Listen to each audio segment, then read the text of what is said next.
Ang iyong Nissan Navara ba na batang-bata pa, maybe ang edad nito ay 1, 2, 3 years old, pero nakakaramdam ka na ng thudding sound sa iyong manibela, nakagaya nito? Here. Okay, let's see. Okay, so there's a clunking sound right there. So, yung video na yan is may actual 2024 Pro 4X na ang edad niya is halos magto 2 years pa lang, pero may ganyan ang problema. So, bigyan ko na kayo ng good news, hindi yan sira. Okay? Kaya ko nire-record to is para ma-save yung pera nyo, hindi lang yung pera, of course, yung oras. Alam naman natin lahat tayo ay importante ang kanya-kanya nating oras. Tsaka pagka nagkakaroon ng ganitong problema, minsan iniisip natin, lalo na't maingat tayo sa sakyan. Hindi tayo makatulog sometimes, us, a little bit, sometimes thinking na, ano ba talagang problema? Ba't bagong-bago yung sasakyan? Ba't may ganong issue agad? So, gusto ko maiwasan nyo na madali kayo ni Mang Kanor na mekaniko kung tawagin nila. Masakit man aminin, pero may mga mekanikong ganyan. Hindi lahat maraming maayos na mekaniko dyan na i-explain talaga sa'yo. Huwag kayong maniniwala agad, sabihin nilang yung mga mabibigat na gastos agad ng gusto banggitin ng mga Mang Kanor na yan. Sabihin nila yung tie rod end, CV joint, kung 4x4 sa harap, worst come to worst, baka sabihin, ay sira po yung inyong rack and pinion. Ha? 1, 2, 3 years old pa lang yung sasakyan. Maybe kung nakuha mo yung 100,000 or 200,000 kilometers na mileage sa ganong edad. Pero matibay ang rack and pinion yan. And yung mga pyesa niyan, Nissan Navara. It's just so happen na merong ganitong imperfection. Kung ako kasi may 2019 EL Navara ako, kung 4x2, ang issue naman nun is sobrang lambot ng bushing sa rack and pinion niya, assembly. So, kahit anong pa-align mo, medyo umaalis siya sa linya.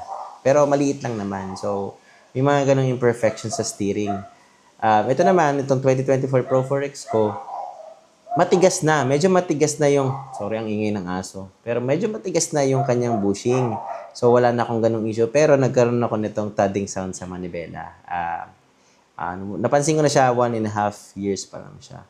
So, paano ko ba siya tin-troubleshoot? Siyempre, observation muna. Chinek ko lahat. Rack and pinion, tie rod end, yung inside yung sa manibela, maybe yung angle niya, yung adjustment ng manibela, at yung mga cross joints sa loob ng sasakyan mismo, sa loob ng cabin niya. And hanggang sa dumating ako sa point na chinek ko na rin yung cross joint ng steering column. Okay? Idea, ito steering column yung problema. Pero hindi siya sira. Okay? Hindi ko alam kung manufacturing defect siya. Pero hindi kasi defect, hindi siya sira eh. So, parang may nalaktawan na proseso, maybe. Hindi ako sure, pwedeng mali ako. Kasi yung steering column niya, meron niyang cross joints. Dalawang cross joints. Okay? Sorry, isang cross joint lang pala dito sa baba. Papunta dun sa rack and pinion assembly. Humahaba siya, umiiksi din siya. So, yun yung mechanics niya. And unfortunately, ang problema talaga mismo is wala siyang grasa pagbukas ko. Enough of this explanation, pakita ko na lang sa inyo sa video na to. So guys, ito yung steering column ang tinatawag. Yung lagotok, wala sa steering sa cross joint, okay?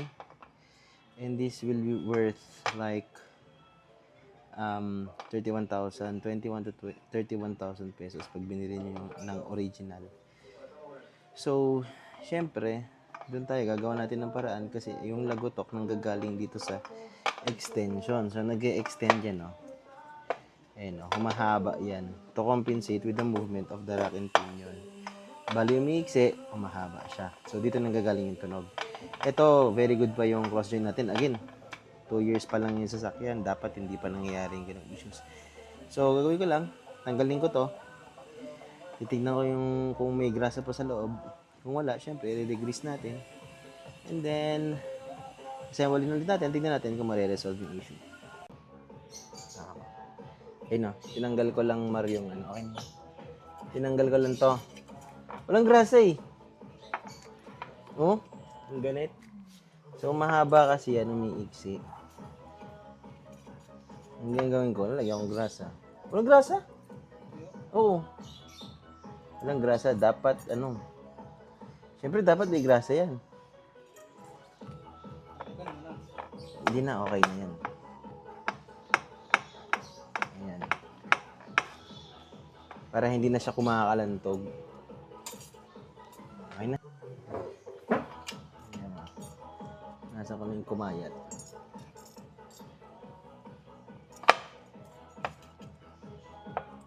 Nga lang. Hindi ko na dapat may babalik. Pero, gawan lang ng paraan.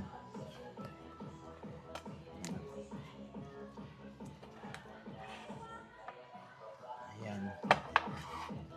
So, antay ko lang dito.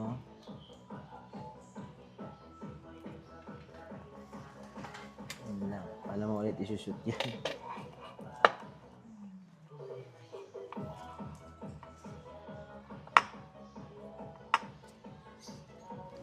So, ayun guys, pinakita ko naman sa inyo. Actually, kung mapapansin nyo, hindi ko na pinakita kung ano yung proseso, kung paano ko siya tinanggal, dinisassemble yung clip. Kasi madali lang naman siya. Hindi ko na rin pinakita kung paano ko siya hinugot dun sa mismong assembly. Kasi I wouldn't really recommend you to do this alone, DIY, unless knowledgeable ka talaga sa ginagawa mo. The main goal here is for you to know, to pinpoint to your mechanic na ito kung ano yung possible issue or kung possibility kung saan man yun nanggagaling yung itong thudding sound na elusive kung tawagin na hindi natin matukoy kung saan. Kung talagang i-gate nyo na i-DIY nyo, ang proseso lang na ginawa ko is of course, I did get my paint pen.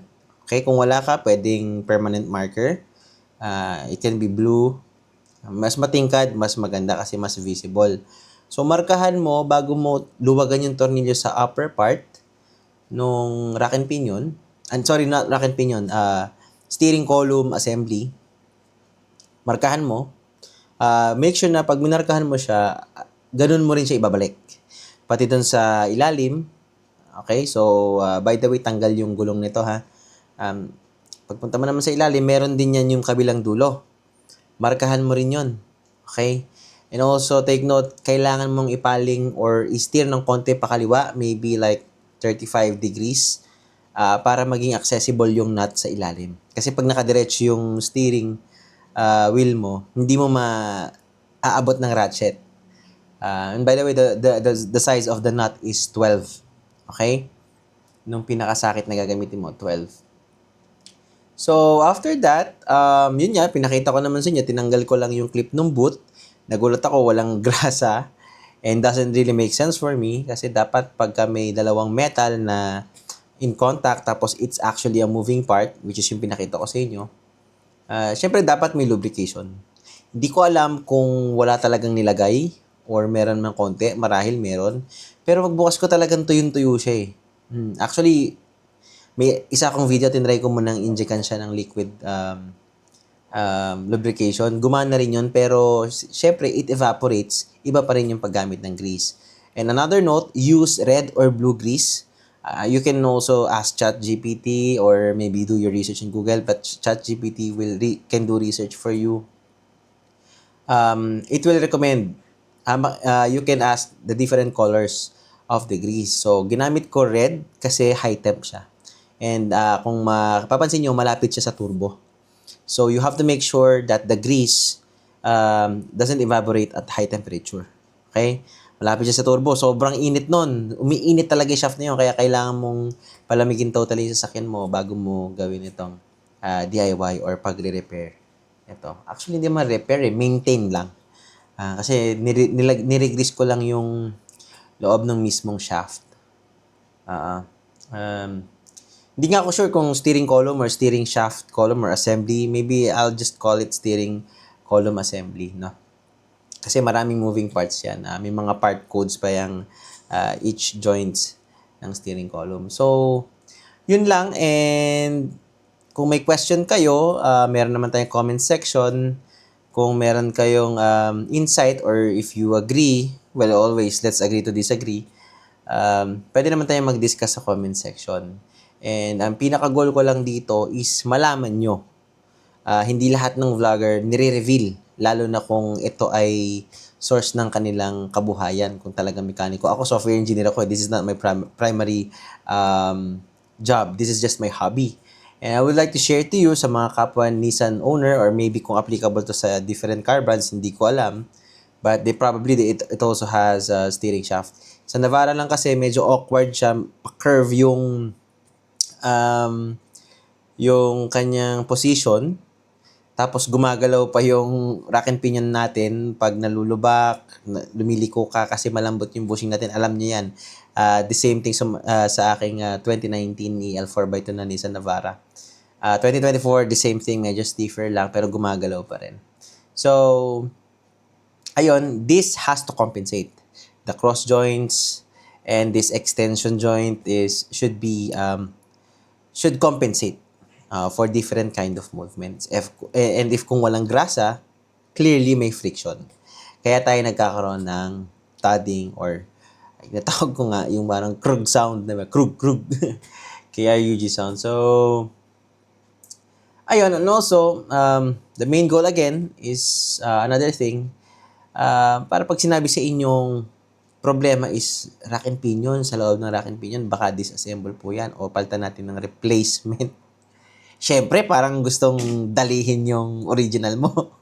Diba? So, we would like to avoid that to happen.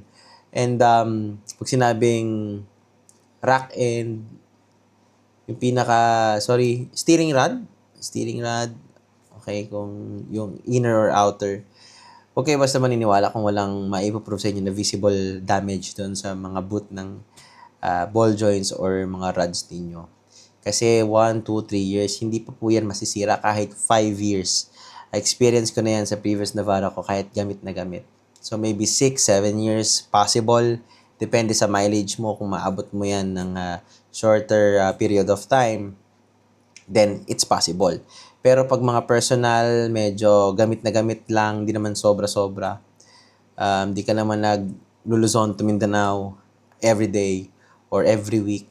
I don't think kaya mong sirain yan ng ganung kaaga. So, marami akong nakita kasi din sa online na nagre-reklamo. Hindi nila alam kung ba't may ganun tunog. Bago pa naman yung sasakyan nila.